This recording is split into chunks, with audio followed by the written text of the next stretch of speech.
pasó el tiempo, así que te da agradecer que subas un cachito. Pasó el tiempo y seguía ella con estas alucinaciones, ¿no? Y veía hasta a su hijo que había fallecido, ¿no? No era algo normal. Pero gracias al Señor que, como hablábamos el domingo pasado, la oración del justo tiene mucho poder. Yo sé que hay hermanos, hermanas que han estado orando y Dios ha puesto su mano allí. Y sabe que recibíamos de tanto en tanto el parte de mi tío, ¿no? Que nos decía cómo iba evolucionando.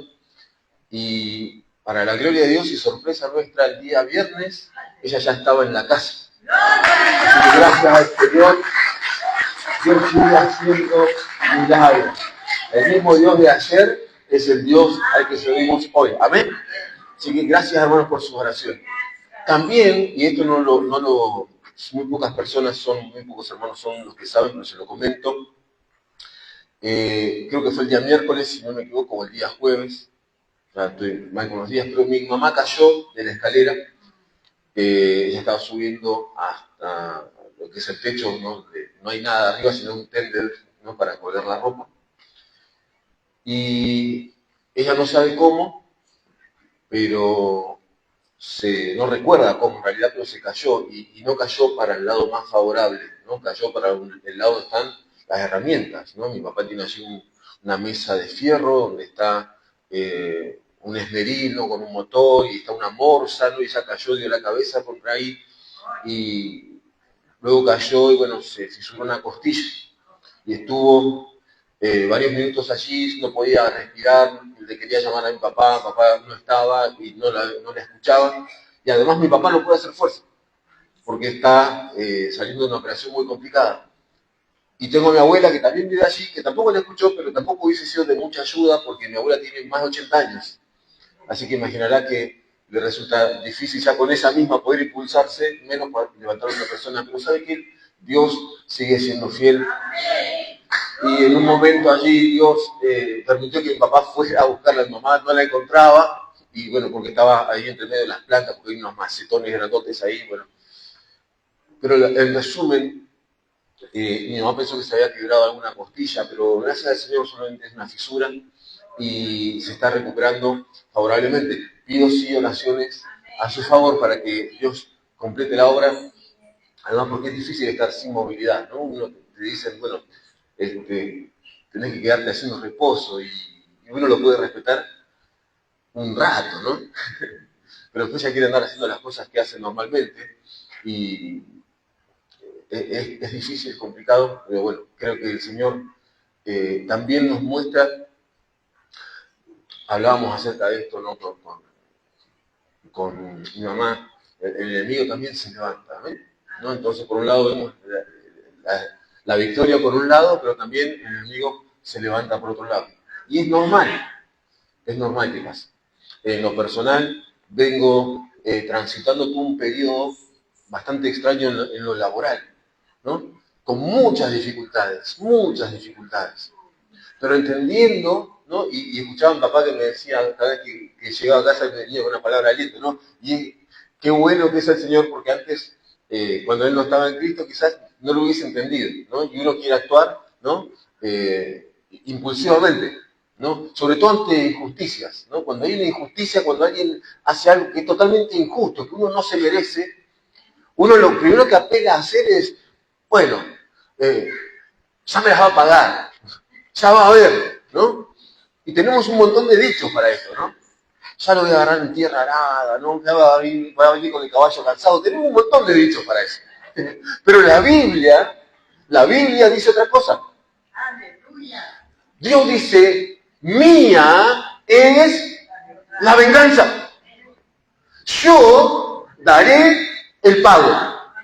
Eso quiere decir que no es lo que mi justicia, no es lo que yo piense que es una injusticia y que yo me puedo igualar, ¿no? Sino que Dios interviene, porque además dice la palabra del Señor que abogado tenemos ¿en quién? En Cristo. ¿Conoce algún mejor abogado? No hay otro mejor abogado. Él es nuestro abogado, Él es el que aboga nuestra causa. Nosotros tendríamos recursos humanos. recursos nuestros, métodos que quizás al hombre le dan resultado, métodos que implicarían una justicia terrenal. Pero Dios dice, mía es la venganza, y Pablo nos recuerda que tenemos un abogado, ¿no? Que no se recibió en la UBA, no se recibió en Harvard, pero su título es mucho más importante que cualquier título terrenal. El título que él tiene es un título celestial. Y además, Dios es un juez justo. ¿Amén? ¿Puede creer todas estas tres cosas que le nombré? ¿Lo cree? ¿Sabe qué? Son una realidad. Y hoy vamos a hablar un poco de eso. Porque ¿sabe qué? Lo que todo el periodo este, que se me ha hecho bastante largo y todavía lo sigo transitando en mi cuestión laboral, me hizo pensar y recordar algo que pensé hace un tiempo atrás cuando mi abuelo aún estaba vivo.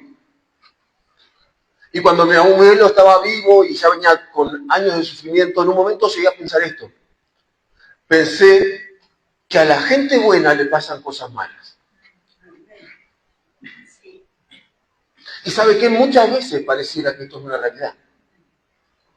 Parece que a la gente buena, a la gente honesta, a la gente trabajadora, a la gente que se esfuerza, a la gente que día a día va a buscar con el sudor de su frente la ganancia para llevar a su casa, le suceden cosas malas. Y que Dios está ajeno a todo esto. Como que a Dios no le importa lo que está pasando. Como que a Dios no le interesa porque tiene cosas más importantes que hacer. Tiene gente más importante que atender. En un momento me pasó esto. Yo veía a mi abuelo así postrado en su cama, ya con las dos piernas amputadas, un tumor en su cabeza, él ya no podía hablar, simplemente respiraba, pero ya no se podía comunicar. Y viendo toda su labor, porque él trabajó mucho en la obra del Señor, y en algún sentido esto no significa nada, porque el pago viene de parte del Señor, pero en esos momentos uno piensa, pero al final tanto tiempo trabajó, tanto tiempo se esforzó, tanto luchó por los hermanos, tanto hizo a favor de los hermanos, y ningún hermano de la iglesia fue a visitarlo, y me sorprendía. Yo era chico en ese entonces, más chico que ahora. Tendría unos 20 y tantos, 24 más o menos. Ya pasaron más de 20 años. Entonces, claro, lo que yo percibía era una injusticia total.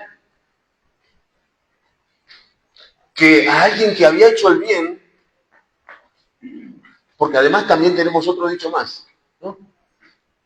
Que no es, o sea, no está acá en la Biblia, pero usted lo va a escuchar mucho. Todo se paga en vida, ¿eh? ¿Nunca lo escuchó? Ahora, no es bíblico. La Biblia dice otra cosa. La Biblia dice que todo aquello que el hombre sembrare, eso va a cosechar, ¿es verdad? A ver, pero no es lo mismo de que todo se paga en vida, no es similar. Pero nosotros en momentos de dificultades igualamos todo. Metemos todo en la misma bolsa.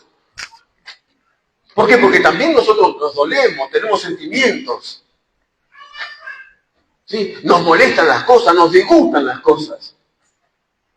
Ah, no, hermano, pero la Biblia dice, sí, es verdad, la Biblia nos manda a tener otra actitud. Pero muchas veces no estamos maduros espiritualmente como para tener la actitud que la Biblia requiere de nosotros. Y Dios nos pone en ese proceso para que tengamos esa actitud que nos está faltando. ¿Por qué? Porque Dios es sabio. Sabe, conoce a cada uno de sus hijos. Porque yo lo puedo conocer a usted por su cara, por su rostro. Puedo entender quizás cómo llegó a este lugar, quizás por su rostro. Y como digo siempre, algunos llegamos con la cara como el bolsillo lleno de piedra, con cara larga. Entonces ya sabemos cómo está el hermano. No hace falta mucha explicación. Pero el que conoce la causa, el motivo de esa cara, Es Dios. Amén. ¿Y qué hace Dios cuando nota esto? A través de su palabra, a través del Espíritu Santo, comienza a trabajar en nuestra vida para mudar nuestro rostro y dejemos de tener cara larga. Al poco amén. Bueno, la intención es esa. Es que usted no salga de este lugar como llegó. Y si vino de un afligido, si vino angustiado, si vino con dolor, si vino con alguna enfermedad, Dios es poderoso para sanar, para mudar nuestro rostro y darnos alegría, darnos paz, darnos contentamiento, aún en lo poco. Amén. Mire, yo ahora me estoy riendo, pero me río, si usted supiera la cantidad de cosas que hemos atravesado en este mes y el mes anterior, que no lo digo ni para gloriar, lo digo porque Dios ha hecho cosas maravillosas. Maravillosas. Hasta, y así muy brevemente, tocó el corazón de un subgerente para hablar con un gerente para que a mí no me afecte en nada ninguna circunstancia que supuestamente a mí me llevaban para sancionarme. Pero ¿sabe qué? Dios movió su mano. Y cuando llegué, hasta me llegó a decir esto, se lo comentaba recién a Pablo. El subgerente me dice esto: si vos notás algún indicio de que te quieren suspender, llamame por teléfono, yo bajo y hablo por vos. Alguien que no conoce a Cristo, pero sabe que Dios mueve su mano a favor de los que aman y Él los defiende. Aleluya. ¿Por qué? Porque Él es nuestro abogado. Amén. Bendito sea el nombre del Señor. Qué bueno que es el maestro, ¿no? Como dice la vieja canción. Qué bueno es el maestro. ¿Con qué le podemos pagar? Una vida rendida es un buen punto, un punto interesante. Así que doy gracias a Dios por todo esto, hermanos. Dios me está enseñando y procuro aprender. ¿Sabe que hace algunos años atrás, y ahora sí vamos a entrar en el tema, ya venimos en tema, pero vamos a entrar más profundamente? Quizás alguno que tiene más o menos mi edad, un poco más, poco menos, recordará que en el año 1985 aquí en la Argentina hubo un cambio en la moneda. Pasamos del peso al austral. Yo, cuando pasó esto, yo tenía 4 años, es decir, no recuerdo el cambio, pero sí recuerdo ya cuando tenía un par de añitos más, cuando iba a comprar, llevar australes, ¿no? Que eran de a miles, ¿no? Mira, australes, hasta 1 millón de australes, ¿no? Una cantidad de ceros impresionante había en los billetes. Bueno, yo iba a comprar, ¿no? Yo era chico y para mí era un montón de plata eso. No sabía que no valía nada. Que en realidad, digamos, todo este desfasaje, ¿no? Económico, social, político que se estaba viviendo en Argentina, yo era totalmente ajeno porque era una criatura, pero es algo que se viene viendo en nuestro país desde hace mucho tiempo.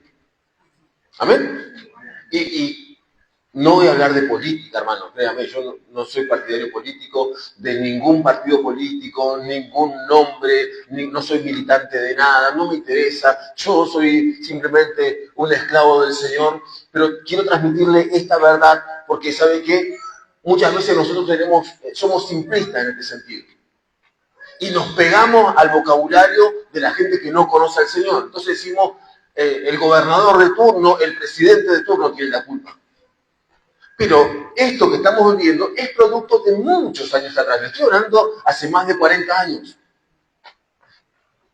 Que ya venimos gestando algo en nuestro país. Pero esto no es ajeno Dios a esto. ¿A usted le parece que Dios está ajeno a eso?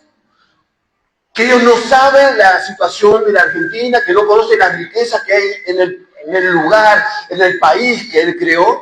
Que Él no conoce la riqueza y la diversidad que existe. Él lo conoce. Él conoce a la sociedad de la Argentina, conoce cómo es el argentino, este gen que es realmente extraordinario en la persona argentina, tiene algo especial. Y no voy a alabar al argentino y ahora ponerme en la bandera, simplemente por no haber nacido en este territorio, pero sí que hay algo que tiene el argentino per se, que es algo interior. Dios lo puso allí. Ahora, la situación que estamos viviendo no se gestó ahora, sino que es un acarreo de muchas cosas, pero buscando algunos datos, y ahora le pido a Iván que esté ayudándonos con la recopilación, hay algunas cosas que me han sorprendido. Y yo le voy a dar un pequeño informe, es el más actual que conseguí, acerca de la condición argentina y cómo nosotros, cristianos, estamos insertos en este país que está viviendo una realidad y cómo, como decía bien nuestro hermano Miguel, nosotros representamos y somos, como dice Pablo, embajadores de Cristo aquí en nuestro país, en esta situación, en esta condición política, social, económica y cultural.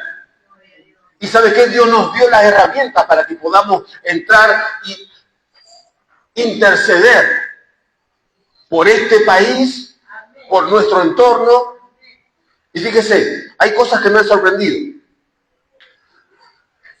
30%, 44% y más de un 40%. ¿Qué es esto? 30% de pobreza estancada. Y esto es el dato más actual. Estamos hablando de que esto viene desde lo que se ha tomado desde el 2025, último trimestre de 2025, aproximadamente mes de octubre, hasta el primer trimestre, es decir, hasta marzo de este año. 30% de pobreza estancada, es decir, no hubo avance. 44% de informalidad laboral, que quiere decir la gente que trabaja en negro, es decir, que no aporta para su jubilación. Y más de un 40% de intentos de suicidio. Esto en el último semestre. Y me impactó ese último dato, ya vamos a entrar en él. El segundo.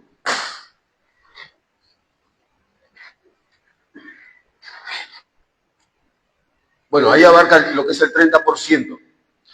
Dice, 30% de la población se encuentra debajo de la línea de pobreza y eso es muchísimo. Y hay un dato aún más aterrador, y lo vamos a ver más adelante, o se lo comento ahora. 2 de cada 10 personas que trabajan en blanco están dentro de la línea de pobreza, aún trabajando en blanco. Es sorprendente, y eso es de ahora. Es decir, no importa que usted haya conseguido, porque muchas veces antes, ¿qué pasaba? Salíamos a buscar trabajo y gloria a Dios, venimos con trabajo. Ahora, el trabajo que podamos conseguir no es suficiente. Porque hay muchas posibilidades de que aún trabajando yo esté debajo de la línea de pobreza. Es tremendo. Ni que hablar de que antes nosotros, cuando éramos chicos, escuchábamos de que nuestros padres o nuestros abuelos pensaban en jubilarse para poder vivir de la jubilación. Dígame hoy, ¿quién vive de su jubilación? Nadie. Nadie vive de su jubilación, aún siendo los dos jubilados. Esto no es, me parece un programa depresivo, ¿no? Lo que quiero que usted vea, hermano, a través de estos datos, que no son datos sueltos, es que aún así, la mano de Dios a usted lo saca de la línea de pobreza. La mano de Dios es la que hace que usted tenga todos los días algo para comer en su hogar, de que no le falte nada, de que usted pueda pagar la luz, el gas, de que pueda tener las cuentas en regla. Es la mano de Dios, aleluya, bendito sea el nombre del Señor, que las estadísticas sobran. Porque siempre el que tiene la última palabra es Dios. Y lo aplicamos muchas veces en casos de enfermedad grave. Pero en estos casos también la última palabra también la tiene Dios. En estos casos también Dios es el que dice, no, él es mi hijo, ella es mi hija. Y se cumple la palabra. Cuando oramos, decimos Jehová es mi pastor y nada me faltará, que termina siendo, parece, un latiguillo. Pero se cumple. Segundo, el siguiente, Iván. Habla de un 6,5% de indigencia y exclusión. Es decir, gente que es apartado. Y usted, si alguno va a Capital y tiene la posibilidad de ir medio temprano, va a encontrar un montón de gente, bueno, acá también, durmiendo en la calle. ¿Qué son? Indigentes.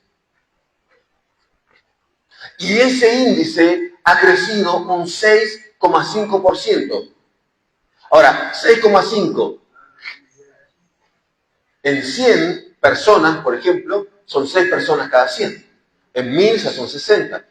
Nosotros somos 45 millones.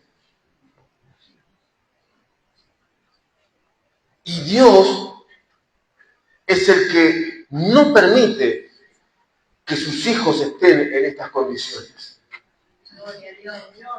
Tenemos mucho por agradecer. Mucho por agradecer. Y siempre insisto con esto. Y me van a escuchar un montón de veces, porque uno puede decir, no, pero yo tengo capacidad. Yo tengo... No, y es una verdad. ¿Quién se lo dio? Dios. No, pero pasa que yo soy inteligente, yo soy bueno con los números, yo soy bueno haciendo esto, yo soy bueno, no sé, colocando cerámica, yo soy bueno poniendo el gas, yo soy buen carpintero, yo soy buen talabartero, yo soy buen... La profesión que usted quiera. ¿Quién le dio el talento a usted para hacer eso? ¿Y quién le dio la gracia para caerle en gracia a aquel que lo tomó, a su patrón, a su empleador? Es Dios. Entonces Dios termina siendo el centro, el eje de todas las cosas alrededor de nuestra vida. Lo que logremos es por causa de Dios. Y si no lo logramos, Dios sabe por qué. El siguiente. Y esta es la brecha que siempre hubo, que es en la parte del interior. El interior contra el Gran Buenos Aires. Pero esto es algo que ha pasado siempre. En el interior usted va a visitar las provincias, aquel que tiene la posibilidad y va a encontrar extrema pobreza. Acá hay algunos lugares, Concordia, Resistencia, que están pasando por dificultades reales. Y de hecho, oremos por nuestro litoral, desde Entre Ríos, todo lo que es la Ruta 14 en adelante. ¿Por qué? Porque los meteorólogos están viendo, recordará el niño que después se transformó en la niña, ¿recuerdan? Yo en ese entonces viajaba mucho. Y me tocó viajar por Ruta 14 y estando en Entre Ríos nosotros pisamos directamente, el agua atravesaba la Ruta 14 y nosotros teníamos que ir custodiando los camiones. Por supuesto, al camión no le pasa nada porque está mucho más alto. Nosotros íbamos haciendo así. Sí, Dios nos ha guardado, hermano. Pero ¿qué es lo que están previendo los meteorólogos? Que esto que hemos transcurrido es pequeño a comparación del gran niño que se está formando. ¿Por qué? Por la deforestación y por la mano del hombre. Oremos, porque ¿sabe qué? No sé si tuvieron alguna vez la posibilidad de viajar por la Ruta 14, cruzando Zárate, usted va a encontrarse con algo que antes no existía. Antes, cuando usted iba por esa ruta, antes de llegar a Ceiba cruzando a un Ceiba o a Lehuachú y estos lugares, usted encontraba a la derecha no había tejido. ¿Por qué? Porque las casas estaban más para adentro. Pero luego de que pasó esto, el tejido se puso casi al borde de la ruta, porque no tenían la necesidad imperiosa de estar cerca del lugar, porque más adentro se inundaba. Y usted va a encontrar casas que tienen unos tabiques de una altura de más de 1 metro.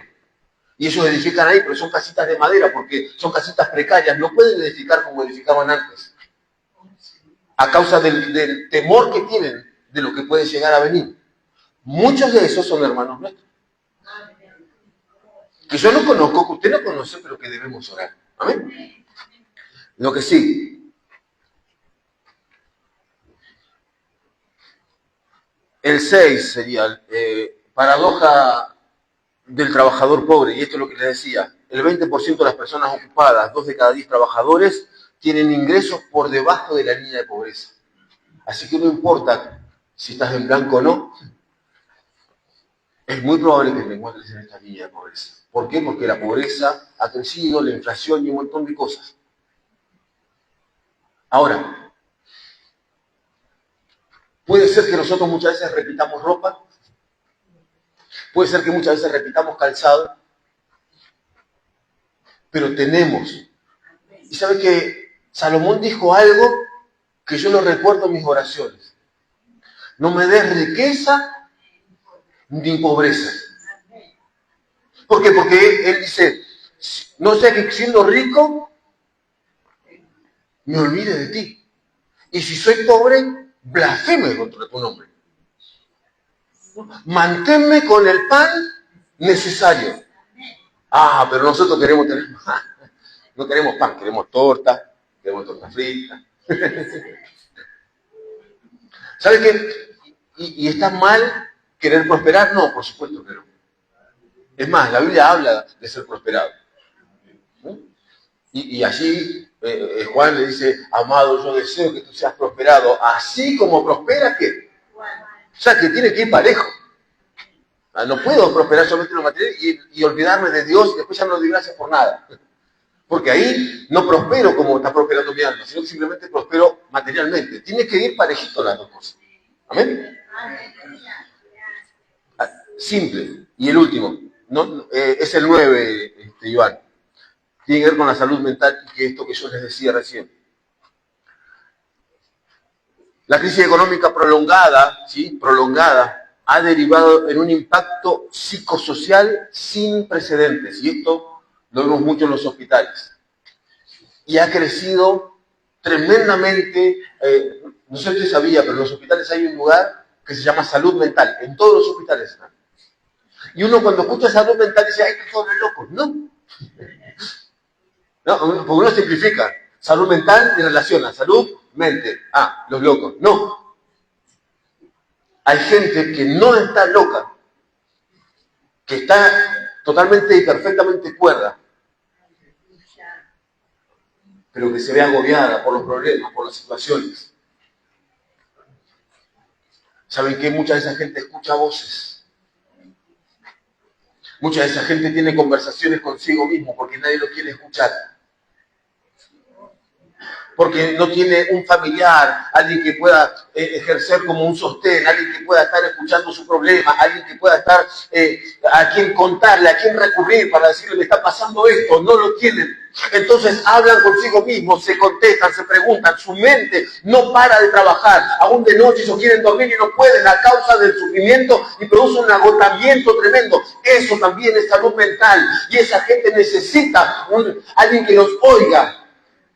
Y nosotros tenemos una respuesta que se llama Cristo. No es salud mental porque simplemente, bueno, se cree que es Napoleón, porque antes lo atribuíamos a eso. Él piensa que es San Martín, puede estar loco. No, no, no. Este tipo de salud mental, que es a causa del prolongamiento de las dificultades, de las circunstancias de las cuales no pueden salir. Y sabe que nosotros tenemos el remedio, la cura para esa situación. Para que esa tasa deje de crecer. Para que esa cantidad de gente que está en los lugares de salud mental tengan un lugar a donde ser escuchados. Alguien que los quiera abrazar. Alguien que le preste un rato el oído y que le diga, Dios te ama. Hay una salida para lo que estás pasando. Alguien que le abra los brazos y le dé algo que quizás hace mucho tiempo no ha recibido. Dios nos puso en este lugar, en este país, en estas circunstancias, en este tiempo para que hagamos eso. Pero muchas veces nos ensimismamos tanto en nosotros mismos, en nuestro problema, que ya por la palabra ya está solucionado. Si yo creo en lo que dice la palabra, mi problema ya tiene solución. Me tengo que encargar del otro. Por eso Jesús hace tanto énfasis en el amor al prójimo. ¿Quién es mi prójimo? ¿Recuerdan? La pregunta de los fariseos, que muchas veces es nuestra pregunta. Pero ¿a quién tengo que ayudar? ¿Quién es mi prójimo? No, pero los hermanos están bien, ¿eh? No, yo me veo gorditos. Oh, bendito sea Dios. Prójimo viene de próximo. ¿Eh? Entonces, Él es mi prójimo, el próximo. ¿No? Al que veo que está allí, al lado. No importa si no ha venido a la iglesia nunca, no importa si va a otra iglesia. No importa, es mi prójimo. Seguramente usted habrá visto muchas veces a esos muchachos que venden en los canastos de mimbre productos elaborados por sus propias panaderías. Muchos de ellos salieron de adicciones fuertes. Me pregunto cuántas veces le hemos ayudado de alguna manera. ¿No son nuestro prójimo? Yo sé lo que usted me va a decir. Si yo me pongo a ayudarle a todo lo que pasa en el tren, mi sueldo se va a ir. Pero aunque sea uno, una vez al día. Porque para mí me ayudaría el desayuno, por ejemplo. Pero para ellos quizás muchas veces es lo único que tienen para recurrir. Y a Dios nos ha provisto a nosotros de mucho más. Las circunstancias que les planteé, el panorama que les planteé, es para que vean la gran misericordia que Dios tiene con nosotros. Porque lo tuve que ver yo primero para darme cuenta que Dios realmente tiene mucha misericordia conmigo. Y que no me deja faltar nada. Y que hasta ha tocado corazones de gente inconversa, de gente que jamás ha escuchado a Dios, para bendecirme. Esto es maravilloso. Y es bíblico, porque Dios usa al rey al rey Ciro, ¿no? Para bendecir a su pueblo. Y el rey no era ningún seguidor de Jehová. Todo lo contrario. Pero Dios lo utiliza para bendecirnos a nosotros. Y damos gracias al Señor. Vamos a la palabra.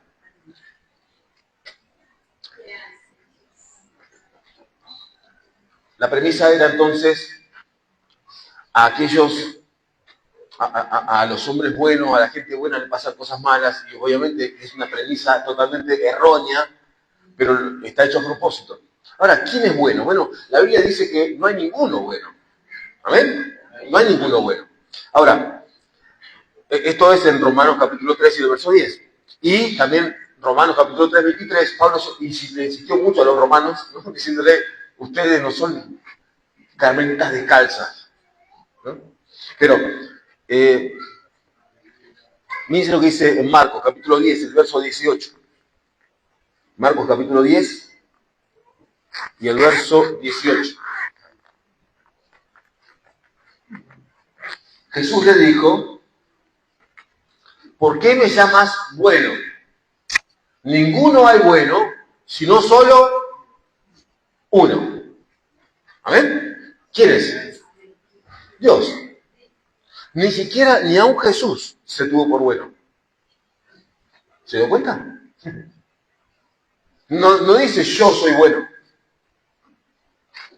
No se pone él como ejemplo. Porque le recuerdo, Jesús estaba en un cuerpo carnal. Era hombre y fue sometido a las mismas tentaciones que nosotros, mismas dificultades que nosotros. Entonces, él no se atreve a decir yo. Y no hay jactancia, porque ahí hubiese habido jactancia. Entonces hubiese sido pecado. Él no dice yo soy bueno, él dice el único bueno es Dios. Ni yo mismo puedo decir eso, porque si lo dijera, hubiese sido jactancia. Hubiese pecado, y si hubiese pecado, jamás hubiese resucitado. Y lo más interesante de esto es que ni aún en su corazón, porque muchas veces nosotros decimos de la boca para afuera, pero por eso decimos, pero yo soy bueno también, ¿no? Y ahí ese pecado también. Ni en su interior procuró ser bueno, o se dijo a sí mismo ser bueno, sino que lo que él habló es, el único bueno es Dios, y realmente lo creí. Ahora, la Biblia nos dice que nosotros somos justificados por la fe. ¿Amén?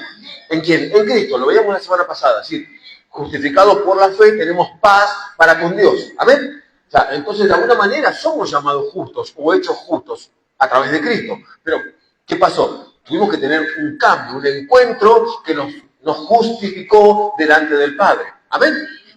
Ahora, cuando nosotros somos justificados, esto no resuelve todo el asunto. Lo resuelve quizás parcialmente, pero no resuelve porque tenemos que seguir, ¿no? Demostrando con nuestros hechos, ¿no? Con la manera en que vivimos, que realmente somos hijos de Dios. ¿Amén? Fíjense lo que dice la Biblia y vamos a ver algunos versículos, allí en Proverbios. Y vamos a hablar de una palabra de la que ya poco se habla. Proverbios 1:7. Lo debe conocer de memoria. Dice, el principio de la sabiduría es el temor de Jehová. ¿Lo escuché alguna vez? Uf. Capaz no sabía que estaba en el Proverbio 1:7, pero igual hay otros pasajes más. Pero seguro que lo escuchó. Ahora, ¿qué implica temer a Dios? ¿Que yo tiemblo? ¿No? ¿Hay qué miedo que tengo? No. No es tener miedo. La palabra temor, me la anoté porque me pareció un detalle lindo, es shirat, del hebreo, y significa reverencia, asombro a causa de la santidad, y significa respeto que produce obediencia. No tiene nada que ver con temblar de miedo, ¿no? Asombro por la santidad. ¿Qué es lo que ve Isaías cuando ve allí en el capítulo 6 la gloria de Dios? Se asombra. Tiene temor. Tiene temor de Dios. Se asombra a causa de la santidad de Dios. Y además también ese respeto que produce la obediencia, el obedecer. Cuando yo temo a Dios, le obedezco. Amén. Ese asombro a causa de su santidad me va a llevar a respetar esa santidad y a obedecerle a causa de la santidad de Dios. No temo porque Dios me saca, un minuto me saca el aire de 3 minutos y muero. No es esa clase de temor. Es el temor que produce obediencia. Temo a Dios y obedezco su palabra. Por eso recordará las palabras de Jonás, en algún momento lo vimos.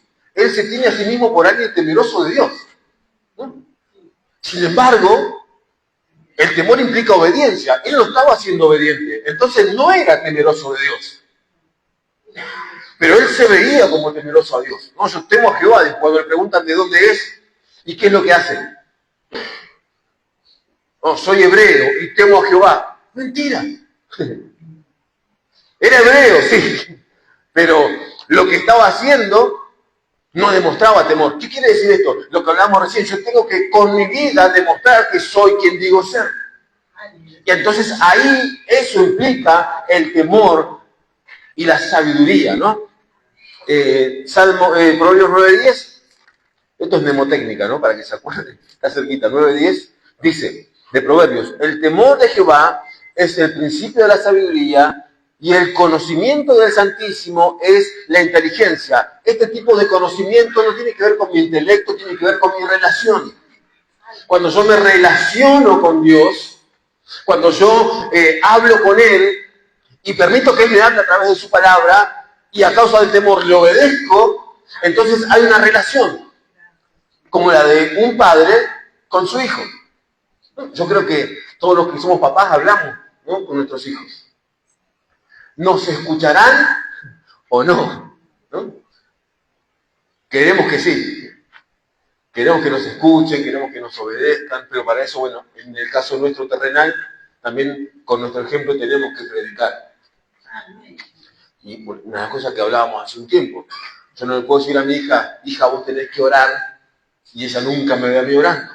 Entonces, yo le puedo decir, orá, pero si ella no me ve nunca orar, no, hija, vos tenés que tener un buen carácter, y yo soy un airado.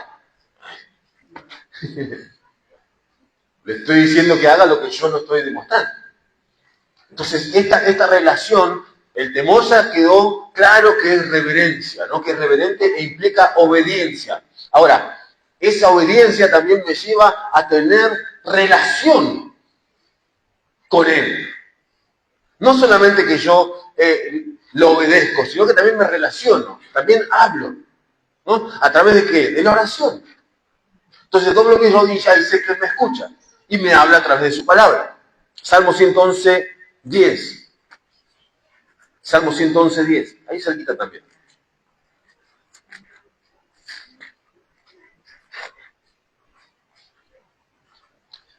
El salmista también puede decir lo mismo que Salomón. El principio, y esta palabra principio no es Bereshit, que es Génesis, ¿no? Que es el principio de todo, sino que tiene que ver con el fundamento. ¿Me entiendes? El inicio de todas las cosas, ¿no? Es de la sabiduría, es el temor de Jehová. Buen entendimiento tienen todos los que practican sus mandamientos, su loor permanece para siempre. Qué bueno que es el Señor. Entonces, si somos justificados por Él, y si estamos en temor a Él, le obedecemos y tenemos una relación con Él. Amén. Entonces, cuando tenemos esto, nos preguntamos, pero entonces, ¿por qué estoy sufriendo?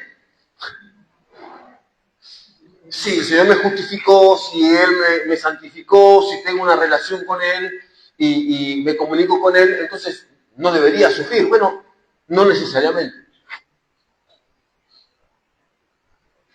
Yo soy un hijo de Dios, usted es un hijo de Dios, una hija de Dios, nos relacionamos con nuestro Padre, pero muchas veces nos van a pasar cosas que no queremos que nos pasen.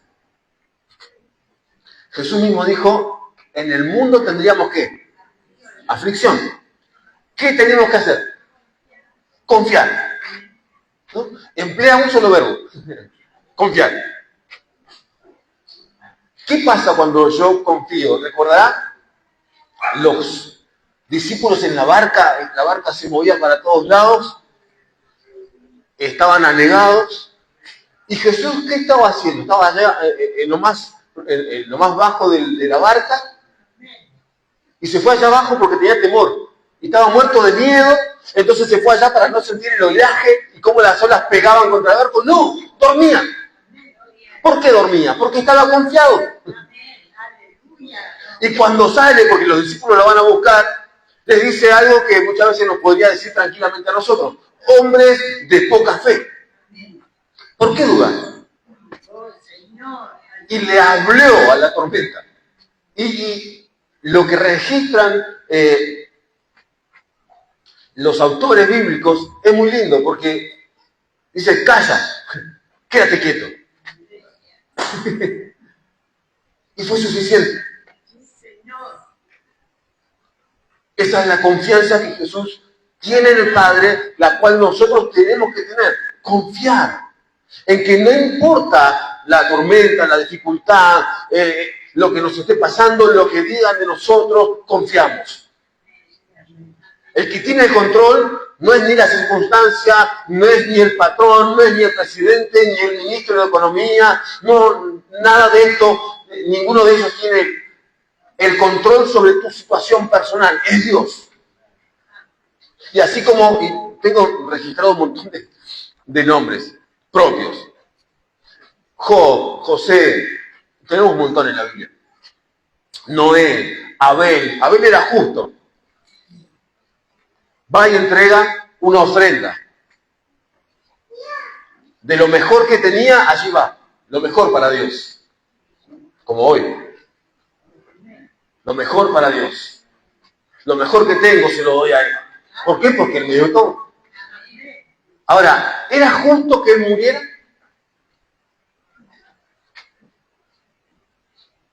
Siendo alguien que obedeció a Dios y que agradó a Dios. Era una injusticia, ¿verdad? Y que muriera asesinado por su hermano. O sea, todos los condimentos que hoy cualquier periodista del crimen estaría maravillado. No, y los titulares, ¿no? Los titulares, si hubiese habido algún noticiero en esa época, mató a su hermano por despecho. No había noticiero en ese entonces. Pero nosotros podríamos ponerle un título así, trágico. Y era una injusticia tremenda. Sin embargo, si usted ve allí el libro de los Hebreos, uno de los héroes de la fe es Abel. por la fe, Abel ofreció mejor sacrificio que Caín. Por la fe.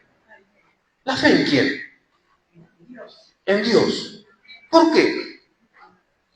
¿Por qué Abel pudo haber sacrificado algo?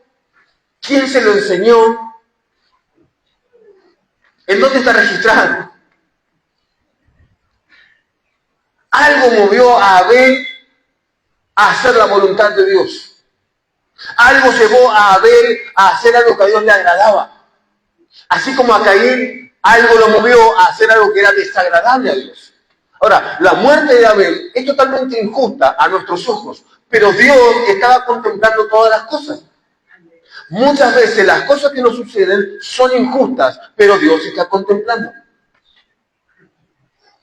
Y tiene el pago. Por eso decíamos, mía es la venganza, dice el Señor, yo daré el pago. El que se encarga es Él. Amén. Daniel, en el foso de los leones, otro ejemplo más. Daniel era un hombre justo, tenía una relación con Dios, era temeroso de Dios, o sea, el temor que implica la obediencia, como leíamos recién, y él seguía obedeciendo a Dios a pesar de que todas las circunstancias le decían, no lo hagas, vas a morir. Porque el edicto del rey era que si algún, por supuesto, todo confabulado contra Daniel. Y el edicto del rey decía que si alguno hiciera esto, iba a ser echado al horno de los leones. ¿Qué hizo Daniel? ¿Se fue temeroso como Jesús al fondo del barco? No. Siguió orando así como lo venía haciendo. Nada cambió para Daniel. Cuando viene una circunstancia difícil, nada tiene que cambiar para vos, no tiene que cambiar nada para mí. Yo sigo orando igual que antes, sigo confiando igual que antes, conozco a mi Dios, sé que Él va a intervenir, porque Él dijo, mía, la venganza, yo daré el pago, y porque abogado tenemos en Cristo. Entonces, si sucede esto, seguimos confiando, como hizo Daniel. ¿Y qué pasó? Lo tiraron al foso de los leones, y un ángel cerró la boca de los leones. Y dice que al otro día vino el rey Darío, lo llamaba. Hasta el rey tenía fe. Y lo llamaba. Daniel, ¿pudo tu Dios librarte de los leones? Y Daniel le contesta. ¿Y sabe qué? Dios, que es justo, hizo que aquellos hombres que habían perjudicado a Daniel se han lanzado en ese mismo foso. Y los leones, que antes habían sido vegetarianos, antes de que cayeran, ya los habían, perdón la expresión, los habían abarajado en el aire. Dios es justo. Y usted y yo somos sus hijos. Entonces vamos a ver la mano de justicia de Dios obrar en diferentes áreas, en diferentes maneras. ¿Qué es lo que tenemos que hacer? Confiar. ¿Qué es lo que tenemos que hacer? Tener temor que produce obediencia. Si tenemos esto y confiamos en Él, estamos seguros en que Él va a tomar nuestra causa en sus manos. Lo he visto yo muchas veces, pero este tiempo particular que Dios me está permitiendo vivir, lo he visto aún mucho más cercano. Ya no es nunca fue un Dios lejano, pero a veces pareciera que hay un viejo himno que dice, Señor, se enardecen las aguas, ¿no? Y a veces sentimos, ¿no?, que estamos así, que no tenemos ni siquiera un gran barco, sino que tenemos una balsa que está siendo zamarreada por todos lados. Pero aún así el Señor sigue siendo fiel con nosotros.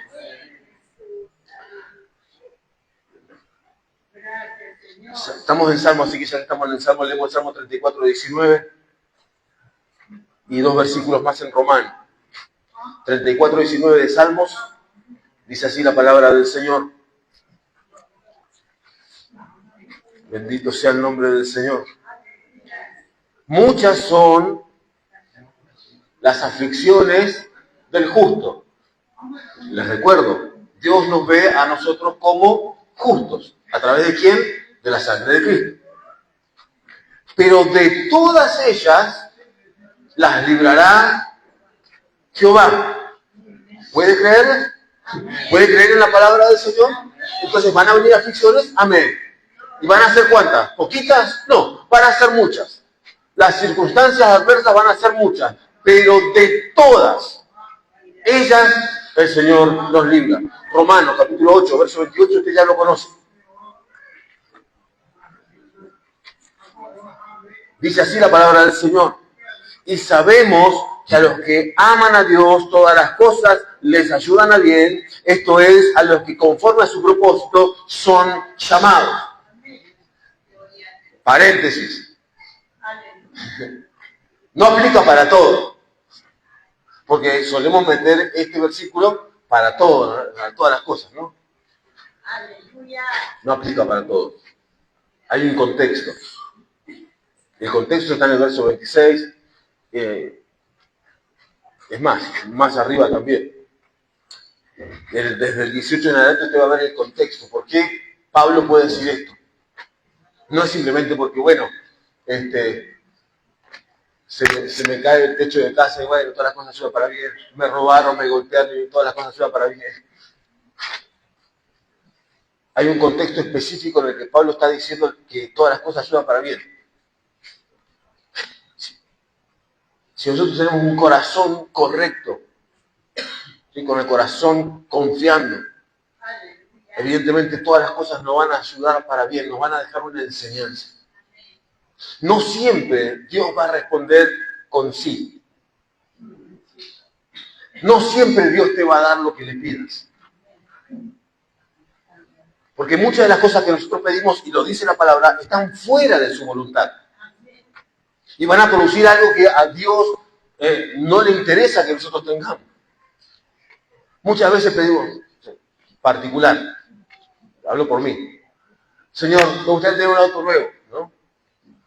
Y fíjese, porque esto pasa. Tengo ese deseo en mi corazón. Y pido un préstamo, póngale. Hoy el banco está tremendo con los préstamos. Y a causa de ese préstamo me puedo comprar el auto. Pero como es un auto nuevo, ya voy a tener que pagar más patente, más seguro, y además tengo que pagar la cuota del banco. Mi sueldo no da para eso, pero yo lo quiero, es mi deseo. Dios me tiene que cumplir, porque Él dice que ¿no? Y todas las cosas ayudan para bien. Pero pasa un tiempo, yo no puedo pagar y tengo que decir entre tener el auto o venderlo para pagar las deudas. Cabe decirle a Dios, Señor, ¿por qué me diste el auto? Pero eso pasa. Eso pasa. La Biblia, y voy a insistir con esto, nos llama a ser buenos administradores. Si yo cobro 1.000 y gasto 2.000, estoy en problemas. Y después no puedo decir, Señor, tu palabra dice que todas las cosas me ayudan para bien. ¡Ey, momento! Yo estoy tomando malas decisiones. No es Dios el responsable de eso. 8:35, ya estamos cerrando. ¿Quién nos separará del amor de Cristo? ¿Tribulación o angustia o persecución o hambre o desnudez o peligro o espada? Como está escrito, por causa de ti somos muertos todo el tiempo, somos contados como ovejas de matadero. Antes, en todas estas cosas, y vuelvo a repetir, tribulación, todas estas cosas son estas, ¿no? Tribulación, angustia, persecución, hambre, desnudez, o peligro o espada. No sé a quién le gusta estar desnudo por la calle. Antes, en todas estas cosas, ¿somos qué? ¿Somos qué? Más que vencedores. Más que vencedores. Usted puede ver a alguien que es vencedor y festeja y celebra. Usted es más que un vencedor. En medio de la tribulación, del problema, de las circunstancias adversas, en medio de lo que el enemigo quiere venir a predicarle a su mente, usted es más que un vencedor. Y no lo digo yo, lo dice la palabra del Señor. Y las palabras de Cristo son en Él sí y en el amén. Bendito sea el nombre del Señor.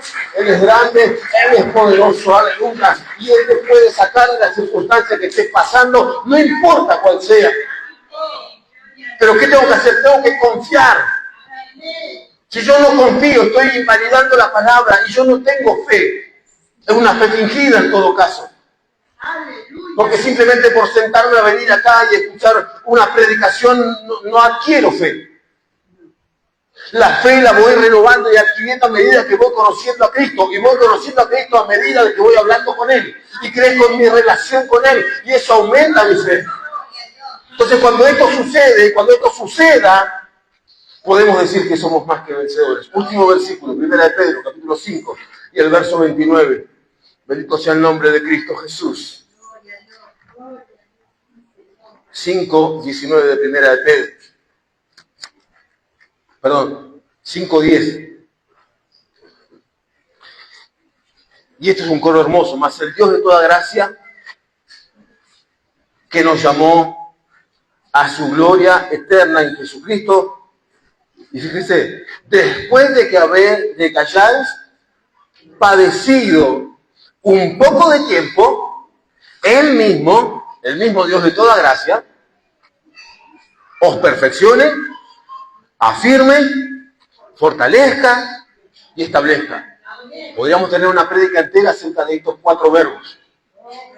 Pero esa que se cumplió la hora. Lo vamos a hacer, créanme. Vamos a ver cada uno de estos verbos que implican. Fíjese. Primer verbo, perfeccionar. Segundo, afirmar. Tercero, fortalecer. Cuarto, establecer. Las cosas que Dios quiere hacer con nosotros. ¿Cuándo? Cuando confiamos en Él. Pónganse de pie, iglesia, por favor.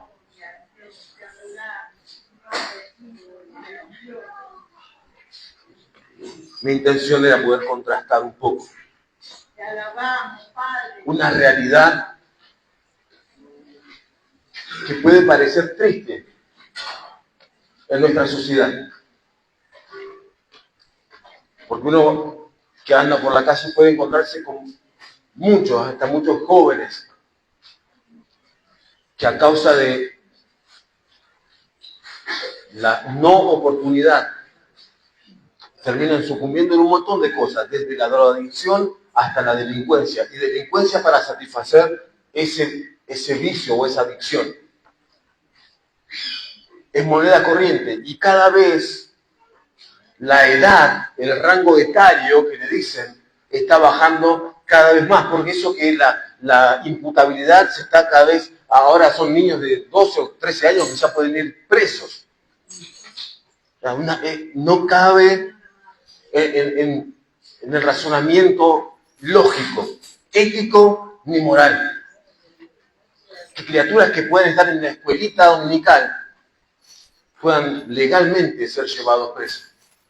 Pero eso está pasando hoy a causa de la multiplicación de la maldad, a causa de una sociedad y un fenómeno social que trasciende nuestra década, viene desde muchos años atrás. Pero nosotros estamos inmersos en esta sociedad, no estamos ajenos. Y tenemos algo que la sociedad no tiene. Tenemos de alguna manera la cura. Tenemos a Cristo. Y vuelvo otra vez al principio del mensaje, no mío, sino que Miguel estaba hablando.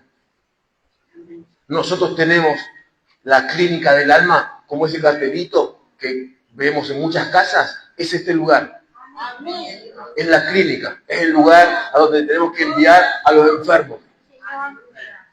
Enfermos espirituales, con necesidades espirituales. También Dios nos manda a suplir las otras necesidades. ¿Por qué? Porque son prójimos. Pero la parte almática, la parte espiritual, es acá. Entonces, bien haríamos en decirle, acompáñame, vení. Y les recuerdo más, tengo trataditos acá. Si alguien quiere. Y hay unos hermanos que se comprometieron a traer 200 trataditos más. Así que una vez que los tengamos y los tengamos sellados, ya los vamos a tener preparados para despachar. ¿Por qué? Porque hay necesidad, pero también hay un pueblo que muchas veces prefiere callarse. Pero Dios nos manda a ser voceros, a ser pregoneros. ¿Ven? Oramos, Padre Santo.